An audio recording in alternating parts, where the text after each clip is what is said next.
혹시 이런 경험 있으십니까? 간절히 부르짖어도 하늘의 문은 굳게 닫힌 듯 고요하고 나의 기도는 허공에 흩어지는 메아리처럼 느껴지는 순간들 말입니다. 왜 나의 기도는 응답받지 못할까? 왜 하나님은 침묵하시는 것일까? 수없이 되뇌었던 질문일지 모릅니다. 그런데 만약 그 돌파구를 가로막고 있는 것이 외부의 어떤 환경이나 문제가 아니라 바로 우리 자신의 입술에 있다면 어떨까요? 우리가 무심코 내뱉는 단어들이 우리의 믿음을 갉아먹고 하늘의 문을 닫아버리는 보이지 않는 족쇄가 되고 있다면 어떨까요? 오늘 우리는 당신의 기도 생활을 송두리째 바꿀 수 있는 영적 여정의 거대한 전환점을 마주하게 될 것입니다. 오늘 이 시간에는 우리가 하나님께 나아갈 때 경건하게 들릴지 모르지만 실제로는 우리의 믿음을 질식시키고 기도의 능력을 무력화시키는 아주 교묘하고 위험한 세 가지 단어에 대해 깊이 파헤쳐보고자 합니다. 이 메시지를 듣기 전과 후 당신의 기도는 결코 같지 않을 것입니다. 여러분의 영혼을 묶고 있던 보이지 않는 사슬을 끊어내고 산을 옮기는 기도의 능력을 회복할 준비가 되셨습니까? 그렇다면 마음을 여시고 성령의 세미한 음성에 귀 기울여 주십시오. 이제 당신의 기도를 막고 있던 영적 방해물을 제거하는 거룩한 여정을 시작하겠습니다. 첫 번째 단어는 바로 만약입니다. 단 두 글자로 이루어진 이 작은 단어 안에 얼마나 거대한 불신과 의심의 무게가 담겨 있는지 우리는 종종 간과합니다. 만약이라는 단어는 단순한 가정법이 아닙니다. 그것은 영적인 망설임의 소리이며 믿음과 두려움 사이에서 갈팡질팡하는 신자의 위태로운 발걸음입니다. 기적의 문턱 바로 앞에 서서도 온전히 발을 내딛지 못하게 만드는 주저함의 표현인 것입니다. 물론 우리는 성경에서 예수님께서도 만약이라는 단어를 사용하신 것을 압니다. 겟세마네 동산에서 피땀 흘리시며 기도하실 때 아버지여 만일 아버지의 뜻이거든 이 잔을 내게서 옮기시옵소서라고 기도하셨습니다. 하지만 분명히 기억해야 합니다. 이것은 하나님의 능력을 의심하는 기도가 아니었습니다. 이것은 이미 아버지의 뜻이 무엇인지 완벽하게 알고 계셨던 아들로서의 완전한 순종의 순간이었습니다. 십자가라는 아버지의 뜻 앞에 자신의 인간적인 고통을 내려놓는 가장 거룩하고 위대한 복종의 기도였던 것입니다. 문제는 오늘날 우리가 사용하는 만약은 예수님의 그 순종과는 거리가 멀다는 점입니다. 우리의 만약은 순종하기 위해서가 아니라 책임을 회피하고 상황을 지연시키기 위해 사용될 때가 너무나 많습니다. 우리의 만약은 하나님을 신뢰하기 때문이 아니라 혹시나 응답받지 못할 경우를 대비해 마음의 보험을 들어놓는 불신앙의 표현일 때가 많습니다. 우리가 하나님 앞에 나아가 주님, 만약 주님의 뜻이시라면 저를 치유하여 주옵소서라고 기도할 때 우리는 믿음을 풀어놓는 것이 아니라 우리의 믿음의 안전장치를 꺼는 것입니다. 우리는 기도를 영적인 동전 던지기로 전락시켜버립니다. 앞면이 나오면 축복, 뒷면이 나오면 하나님의 뜻이 아니었나 보다라며 스스로를 위로하는 것입니다. 야고보서 1장 6절에서 8절은 이러한 기도를 얼마나 준엄하게 꾸짖고 있는지 모릅니다. 성경은 말씀합니다. 오직 믿음으로 구하고 조금도 의심하지 말라. 의심하는 자는 마치 바람에 밀려 요동하는 바다 물결 같으니 이런 사람은 무엇이든지 주께 얻기를 생각하지 말라. 두 마음을 품어 모든 일에 정함이 없는 자로다. 사랑하는 여러분, 귀를 기울여 들어보십시오. 만약이라는 단어로 기도하는 사람, 야고보는 그를 바람에 밀려 요동하는 바다 물결에 비유합니다. 이리저리 흔들릴 뿐 목적지를 향해 나아가지 못합니다. 두 마음을 품은 자라고 말합니다. 한 마음은 하나님의 약속을 붙잡으려 하지만 다른 한 마음은 세상의 현실과 의심을 붙잡고 있습니다. 하나님은 이런 사람에게 무엇이든지 주께 얻기를 생각하지 말라고 단호하게 말씀하십니다. 왜냐하면 하늘은 우리의 간절함의 크기보다 우리의 믿음의 순수성에 반응하기 때문입니다. 하나님께서 이미 그렇다라고 말씀하신 언약 위에 우리가 계속해서 만약이라는 의심의 먼지를 쌓는다면 그것은 이미 예수 그리스도의 피로 서명되고 인쳐진 계약서를 의심하는 행위와 같습니다. 하나님께서 우리 손에 쥐어주신 신성한 계약서, 이미 확정되고 배달까지 완료된 그 약속의 문서를 들고 서서 이게 진짜인가요? 라고 되묻는 것과 같습니다. 이것은 겸손이 아닙니다. 이것은 영적인 기억상실증입니다. 이는 마치 왕국의 상속자가 성문 앞에서 제가 정말 이 문으로 들어가도 될까요? 라고 주저하는 것과 같습니다. 이미 모든 방의 열쇠를 손에 쥐고 있으면서 제가 들어가도 괜찮을지 잘 모르겠네요 라고 말하는 것과 같습니다. 하나님의 자녀 여러분, 우리는 순종과 의심의 차이를 분명히 알아야 합니다. 순종은 주님의 뜻이 이루어지길 원합니다. 저는 그 뜻을 신뢰합니다라고 말합니다. 그러나 의심은 주님께서 저를 위해 무언가 해주시길 원하시는지조차 잘 모르겠습니다라고 말합니다. 우리는 종종 우리의 불신앙을 경건한 언어로 포장하여 영적으로 보이게 만들지만 그것은 우리의 확신을 죽이고 하나님과의 연결을 오염시킬 뿐입니다. 상황을 그려보겠습니다. 한 아이가 부엌 문가에 서서 이렇게 말합니다. 엄마, 만약 오늘 저에게 밥을 주실 마음이 있으시다면 부디 그렇게 해주세요. 그런데 식탁 위에는 이미 김이 모락모락 나는 따뜻한 음식이 차려져 있고 엄마는 두 팔을 벌리고 아이를 기다리고 있습니다. 그런데도 아이는 문 앞에서 배를 움켜쥐고 굶주림에 떨고 있습니다. 초대를 받지 못해서가 아니라 자신이 환영받는다는 확신이 없기 때문입니다. 이것이 바로 오늘날 많은 성도들이 하나님을 대하는 방식입니다. 우리는 주님, 만약 채워주시려거든 이라고 기도합니다. 그러면 하나님은 말씀하십니다. 나는 이미 너의 여호와 이레 준비하는 하나님이라고 말하지 않았느냐? 우리는 주님, 만약 저를 고치기 원하신다면 이라고 기도합니다. 그러면 그분은 말씀하십니다. 내가 채찍에 맞음으로 너는 이미 나음을 입었느니라. 믿음은 감정에 관한 것이 아닙니다. 믿음은 사실에 관한 것입니다. 그리고 그 사실은 하나님께서 그분의 말씀을 통해 수많은 약속을 이미 명확하게 선포하셨다는 것입니다. 그분이 이미 선포하신 약속 위에 계속해서 만약이라는 단어로 기도한다면 그것은 겸손이 아니라 주저함입니다. 그리고 하늘은 주저함에 반응하지 않습니다. 하늘은 담대함에 반응합니다. 히브리서 4장 16절이 우리에게 무엇을 명하는지 보십시오. 그러므로 우리는 긍휼하심을 받고 때를 따라 돕는 은혜를 얻기 위하여 은혜의 보좌 앞에 담대히 나아갈 것이니라. 소심하게 부끄러워하며 나아가는 것이 아니라 담대히 나아가라고 하십니다. 담대함은 만약이라고 묻지 않습니다. 담대함은 문을 열고 들어가며 이렇게 선포합니다. 아버지, 예수 그리스도의 피가 저에게 이 보좌에 나아올 자격을 주셨음을 감사드립니다. 그리고 주님께서 약속하신 것을 제가 믿음으로 받았음을 선포합니다. 우리는 하나님 앞에서 예의 바르게 행동하도록 배워왔습니다. 너무나 예의를 차린 나머지 자녀로서의 확신과 담대함을 잃어버렸습니다. 그러나 들어보십시오. 우리의 담대함이 하나님의 말씀에 뿌리내리고 있을 때 하나님은 결코 불쾌해하지 않으십니다. 오히려 그분을 불쾌하게 하는 것은 경건함으로 위장한 불신앙입니다. 하늘이 이미 그렇다고 선포한 것에 감히 만약이라고 속삭이는 그 불신앙을 하나님은 기뻐하지 않으십니다. 마가복음 9장에는 귀신 들려 고통받는 아들을 데려온 한 아버지가 등장합니다. 그는 예수님께 이렇게 말합니다. 무엇을 하실 수 있거든 우리를 불쌍히 여기사 도와주옵소서. 입술의 말보다 마음의 중심을 보시는 예수님께서는 그의 간구 때문이 아니라 그가 간구하는 방식 때문에 그를 꾸짖으셨습니다. 예수님은 말씀하십니다. 할 수 있거든이 무슨 말이냐? 믿는 자에게는 능히 하지 못할 일이 없느니라.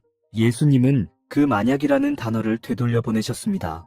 문제는 결코 예수님의 능력이 아니었습니다. 문제는 그 사람의 믿음이었습니다. 예수님은 내가 한번 생각해보겠다라고 말씀하지 않으셨습니다. 내가 할 수 있느냐의 문제가 아니라 네가 믿을 수 있느냐의 문제다라고 말씀하셨습니다. 그렇다면 이것이 우리의 일상에 무엇을 의미할까요? 만약 당신이 치유를 위해 기도하고 있다면 주님, 만약 원하시면 이라고 묻는 것을 멈추고 이렇게 선포하십시오. 주님은 나의 모든 질병을 고치시는 여호와 라파이십니다. 주의 말씀에 근거하여 치유를 선포합니다.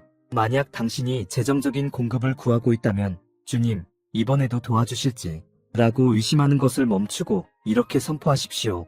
의인이 버림을 당하거나 그의 자손이 걸식함을 보지 못하였도다 하신 말씀을 믿습니다. 주님은 나의 공급자이십니다. 만약 당신이 불안과 두려움에 시달리고 있다면 주님, 만약 저를 도와주신다면 이라고 속삭이는 것을 멈추고 이렇게 선포하십시오. 하나님이 내게 주신 것은 두려워하는 마음이 아니요 오직 능력과 사랑과 절제하는 마음이니 나는 평강을 누릴지어다.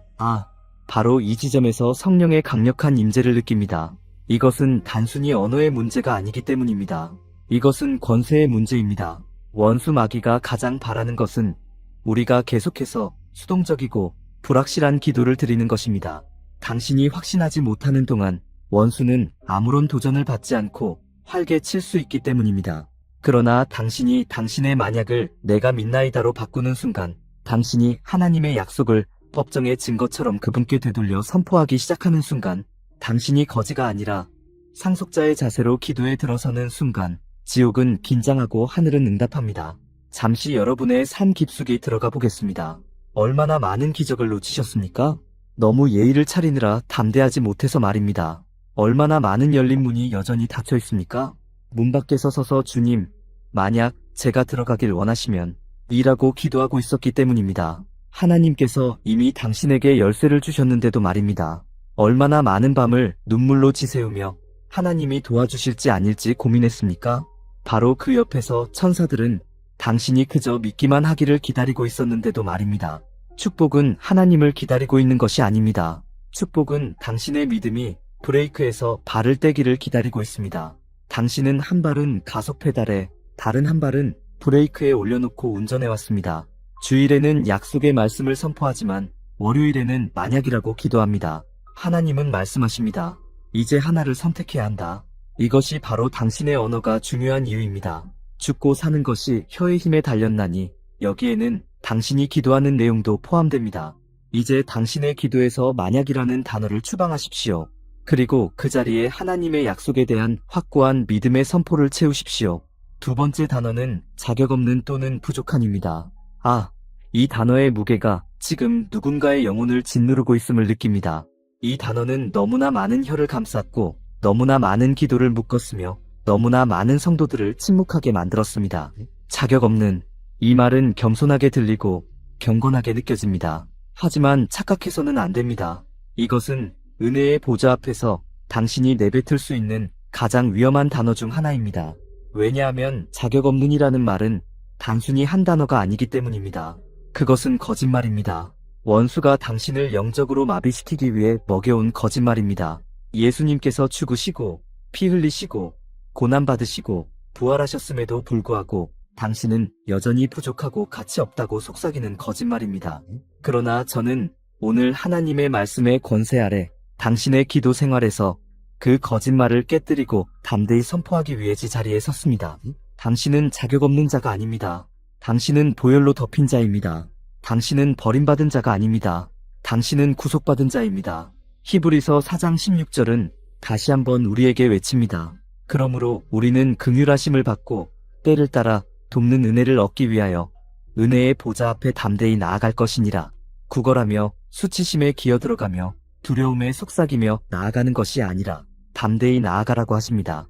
이것은 당신이 하나님 앞에서 저는 자격이 없습니다 라고 말할 때 당신이 예수 그리스도의 피가 당신에 대해 증언하는 바를 정면으로 반박하고 있다는 뜻입니다. 이것을 놓치지 마십시오. 당신이 주님, 저는 너무나 자격이 없습니다 라고 말할 때 당신은 겸손한 것이 아니라 속고 있는 것입니다. 왜냐하면 자격 없다는 그 말은 십자가의 가치를 의심하는 것이기 때문입니다. 그것은 온 우주에서 가장 귀한 물질인 예수 그리스도의 피를 가져다가 이것만으로는 부족했습니다 라고 말하는 것과 같습니다. 그것은 하나님께서 손수 입혀주신 의의 옷을 거절하고 당신의 누더기 옷이 그분의 은혜보다 더 거룩하다고 여기는 것과 같습니다. 그러나 들어보십시오. 당신의 수치심은 하나님께 아무런 감동을 주지 못합니다. 그분을 움직이는 것은 그분이 이루신 완전한 일에 대한 당신의 믿음입니다. 이것을 당신의 세상으로 가져와 보겠습니다. 당신이 누군가에게 아주 멋진 새 집의 열쇠를 건네주었다고 상상해 보십시오. 당신이 모든 값을 치르고 모든 서류에 서명하고 모든 방을 꾸미고 환영 매트까지 깔아놓았습니다.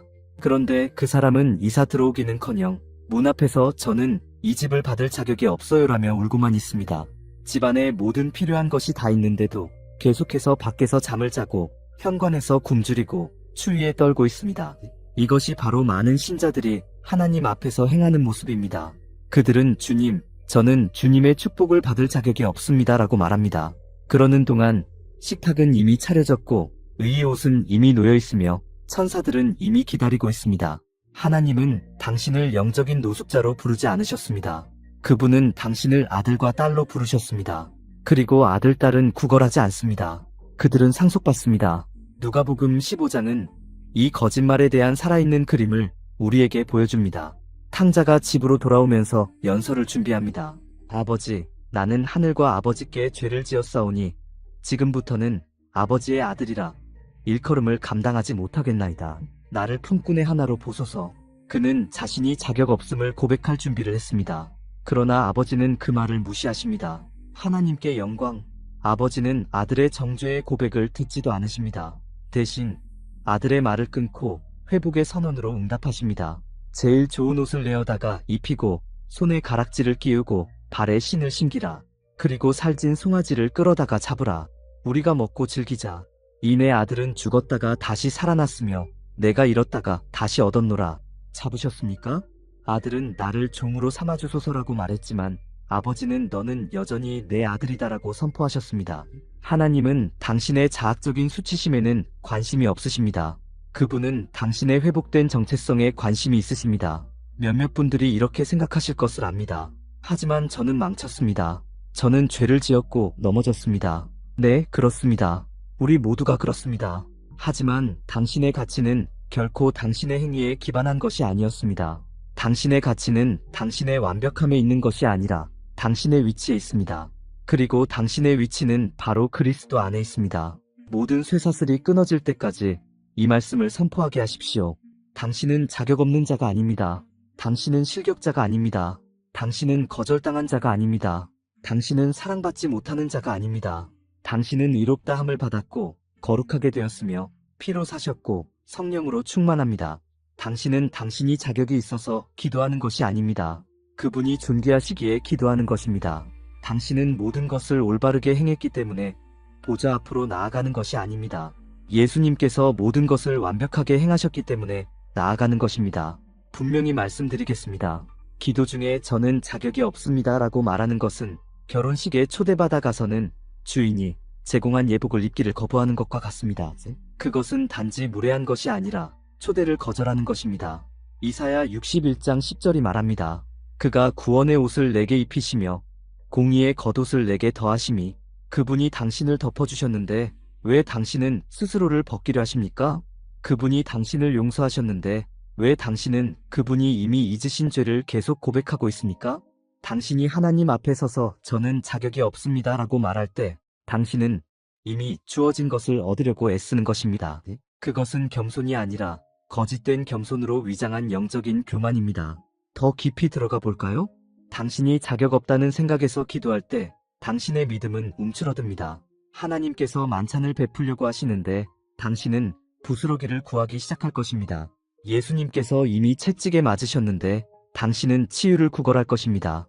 그분이 이미 하늘 문을 여셨는데 당신은 은총 주위를 살금살금 걷게 될 것입니다. 당신은 모든 축복의 믿음 대신 두려움으로 접근하게 될 것입니다. 사탄은 당신이 그렇게 기도하는 것을 아주 좋아합니다.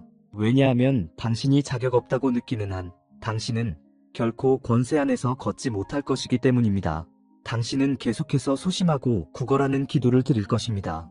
공급 대신 형벌을 기대할 것입니다. 하나님께서 당신이 담대히 나아오기를 기다리고 계시는데도 그분이 당신을 거절할 것이라고 계속 예상할 것입니다. 이것을 붙잡으셔야 합니다. 당신은 당신의 과거가 말하는 당신이 아닙니다. 당신은 당신의 실수가 소리치는 당신이 아닙니다. 당신은 당신의 죄의 총합이 아닙니다. 당신은 그리스도 예수 안에 있는 하나님의 의입니다. 이것은 제안이 아니라 사실입니다. 고린도후서 5장 21절은 선포합니다. 하나님이 죄를 알지도 못하신 이를 우리를 대신하여 죄로 삼으신 것은 우리로 하여금 그 안에서 하나님의 의가 되게 하려 하심이라. 이것은 당신이 하나님 앞에 설 때 그분은 당신의 엉망진창인 모습을 보시는 것이 아니라 당신 안에 계신 주님을 보신다는 의미입니다. 그분은 당신 안에 있는 예수를 보십니다. 그리고 만약 예수님이 존귀하시다면 당신 또한 존귀합니다. 행위로서가 아니라 은혜로서 말입니다. 그렇다면 대신 무엇을 말해야 할까요? 이렇게 말하십시오. 주님, 보혈의 능력으로 저를 존귀하게 만들어주시니 감사합니다. 이렇게 말하십시오. 아버지, 제가 이것을 얻어내서가 아니라 주님께서 저를 초대하셨기에 담대히 나아갑니다. 이렇게 말하십시오. 제가 주님의 임재에 속하지 않았다고 말하는 원수의 모든 거짓말을 거부합니다. 그리고 고개를 들고 어깨를 펴고 자신을 사랑하는 아버지가 계심을 아는 자녀처럼 기도하십시오. 그것이 바로 하늘이 반응하는 것입니다. 땅에 엎드려 비는 것이 아니라 은혜로 충만한 담대함입니다. 주님, 자비를 베푸소서. 세 번째 단어는 바로 어쩌면입니다. 이제 귀를 기울이고 당신의 영을 활짝 여십시오. 왜냐하면 바로 이 단어가 밤에 온 도둑처럼 우리의 기도에 슬며시 들어왔기 때문입니다. 이 단어는 겸손의 옷을 입고 있지만 주저함의 목소리를 가지고 있습니다. 어쩌면은 하늘의 언어가 아닙니다. 그것은 의심하는 자들의 방언이며 불확실한 자들의 어휘이며 영적으로 불안정한 자들의 속삭임입니다. 그것은 더 이상 확신을 가지고 기도하지 않고 불확실함을 가지고 간청하는 사람들의 노래입니다. 그러나 사랑하는 여러분, 성경은 마태복음 5장 37절에서 말씀합니다. 오직 너희 말은 옳다 옳다, 아니라 아니라 하라. 왜일까요? 하나님은 혼란의 창시자가 아니시기 때문입니다. 그분은 우리 믿음의 완성자이십니다. 은혜의 보좌는 복권 판매소가 아닙니다. 하나님은 당신의 기도가 빨간색에 떨어질지 검은색에 떨어질지 기대하며 우주적인 룰렛을 돌리고 계시지 않습니다. 당신이 기도 중에 어쩌면이라고 말할 때 당신은 단지 하나님이 하실 수 있는 일을 의심하는 것이 아닙니다. 당신은 하나님이 하고 싶어 하시는지를 의심하는 것입니다. 당신은 그분의 능력에 대해 주저하는 것뿐만 아니라 그분의 의도에 대해 주저하는 것입니다. 그리고 친구 여러분, 자녀가 자신이 사랑받고 있다는 사실을 모르는 것만큼 아버지의 마음을 아프게 하는 것은 없습니다. 우리 중 많은 사람들이 인생의 풍파에 시달리고 실망에 멍들고 지연됨에 부서졌기 때문에 어쩌면의 영을 받아들였습니다. 어쩌면 하나님이 오늘 나를 보호해 주실 거야. 어쩌면 하나님이 그 문을 열어주실 거야. 어쩌면 이 직장에 합격할 거야. 어쩌면 치유가 일어날 거야. 어쩌면 나는 괜찮아질 거야. 하지만 들어보십시오. 그 어쩌면이라는 사고방식은 당신의 믿음을 마비시킬 것입니다. 그것은 당신을 영적인 일시정지 상태로 살게 할 것입니다. 운명의 주위를 살금살금 걷게 하고 감히 승리를 선포하지 못하게 하고 너무 담대하게 믿지 못하게 하고 좋은 것을 기대하지 못하게 할 것입니다. 그러나 나의 성경 요한일서 5장 14절은 말씀합니다.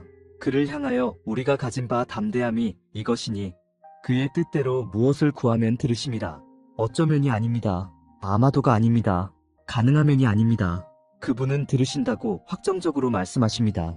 이것이 바로 하늘을 움직이는 기도 생활, 즉 확신입니다. 교만이 아니라 자격이 있어서가 아니라 거룩한 확신입니다. 기도를 당신이 재판받는 법정이고 하나님이 검사인 것처럼 접근하는 것을 멈춰야 합니다. 아닙니다.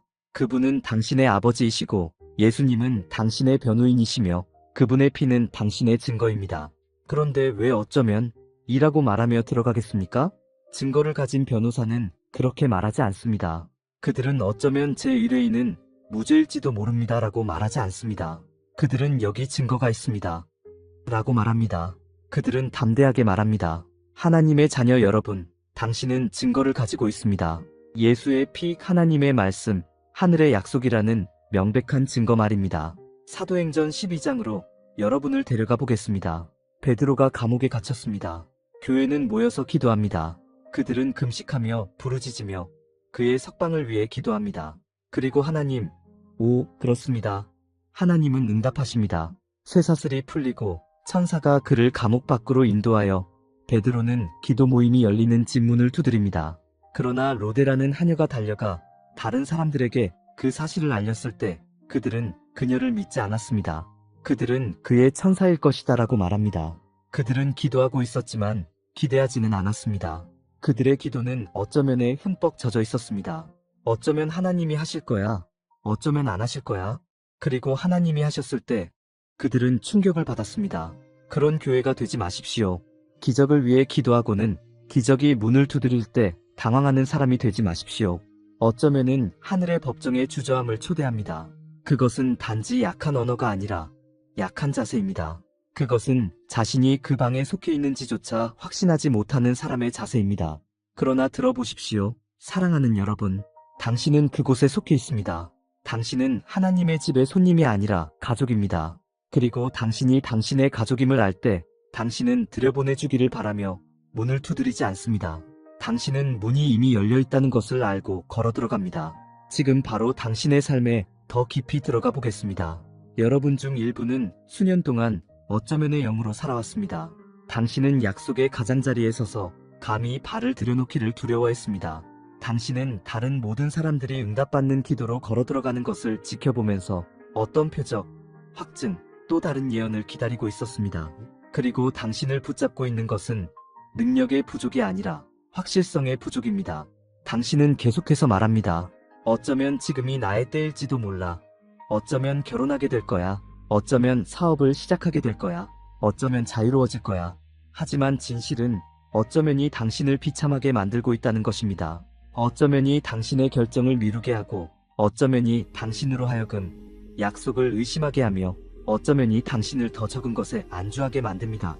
하나님은 당신의 기도가 나약한 추측이 아니라 전쟁 선포처럼 들리기를 원하십니다. 기도는 도박이 아닙니다. 그것은 통치적인 거래입니다. 기도는 희망사항이 아닙니다. 그것은 예언적인 동의입니다. 당신은 바람에 말을 던지는 것이 아니라 영적 영역에서 법적 청원서에 서명하는 것입니다. 그런데 왜 어쩌면이라고 기도하겠습니까? 당신이 어쩌면이라고 말할 때 당신은 예수님이 죽으심으로 주신 권위를 포기하는 것입니다. 당신이 어쩌면이라고 말할 때 당신은 하나님이 청소하라고 명하신 방에 마귀가 머물도록 내버려 두는 것입니다. 당신이 어쩌면이라고 말할 때 당신은 두려움의 발판을 내어주고 그것을 지혜라고 부르는 것입니다. 그러나 들어보십시오, 교회여. 믿음은 어쩌면이라고 기도하지 않습니다. 믿음은 내가 누구를 믿는지 내가 아노라라고 말합니다. 믿음은 나는 치유를 선포한다고 말합니다. 믿음은 나는 원수의 모든 거짓말을 결박한다고 말합니다. 믿음은 뜻이 하늘에서 이룬 것 같이 땅에서도 이루어지이다라고 말합니다. 그렇다면 이것이 지금 당신의 삶에 무엇을 의미할까요? 당신의 기도를 점검해야 한다는 의미입니다. 되돌아가서 당신 자신을 들어보십시오. 당신은 권위를 가지고 말하고 있습니까? 아니면 어쩌면 뒤에 숨어 있습니까? 어쩌면 저를 치유해 주실 거예요.를 주의 채찍에 맞음으로 내가 나음을 입었나이다로 바꾸십시오. 어쩌면 길을 만들어 주실 거예요.를 주님은 길이십니다로 바꾸십시오. 어쩌면 평안을 주실 거예요.를 주님은 모든 지각에 뛰어난 나의 평강이십니다로 바꾸십시오. 거짓처럼 구하지 말고 신자처럼 선포하십시오. 만약, 자격 없는, 그리고 어쩌면 이것들은 단순한 언어적 실수가 아닙니다. 이것들은 영적인 족쇄입니다. 하나님께서 이미 당신의 것이라고 말씀하신 것들로부터 당신을 가두는 벽입니다. 그리고 원수는 이 세 단어를 당신의 어휘 속에 붙잡아 둘 수만 있다면 당신을 승리에서 멀어지게 할 수 있다는 것을 압니다.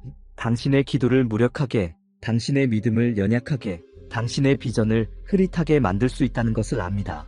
그러나 당신이 이 단어들과 결별하는 순간 당신이 당신의 언어에서 그것들을 삭제하고 당신의 믿음의 이야기를 다시 쓰는 순간 바로 그때 하늘이 움직입니다.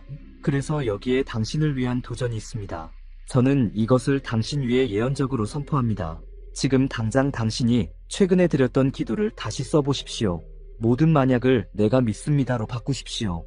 모든 자격 없는을 나는 하나님의 의입니다로 바꾸십시오. 모든 어쩌면을 그대로 될지어다로 바꾸십시오. 아멘. 그리고 이제 한 가지만 더 해주시길 바랍니다. 아래 댓글창에 이 선포를 직접 타이핑해 주십시오. 당신의 손으로, 당신의 마음으로, 당신의 믿음으로 선포하십시오. 이제 제 기도에 만약은 없습니다. 자격 없음도 없습니다. 어쩌면도 없습니다. 저는 확신하며 보혈로 덮였으며 부르심을 받은 자입니다. 이것을 당신의 입으로 말하고 당신의 손으로 쓰고 당신의 마음으로 선포하십시오. 왜냐하면 오늘 당신의 기도 생활이 영원히 바뀌기 시작했기 때문입니다. 오늘 이 말씀이 당신의 영혼에 깊은 울림을 주었기를 소망합니다. 하나님의 말씀을 더 널리 전파할 수 있도록 이 영상의 좋아요를 눌러주시고 구독과 공유로 함께 해주십시오. 당신의 작은 행동이 또 다른 영혼을 깨우는 귀한 도구가 될 것입니다. 여러분 모두에게 하나님의 크신 은혜와 평강이 함께 하시기를 축복합니다.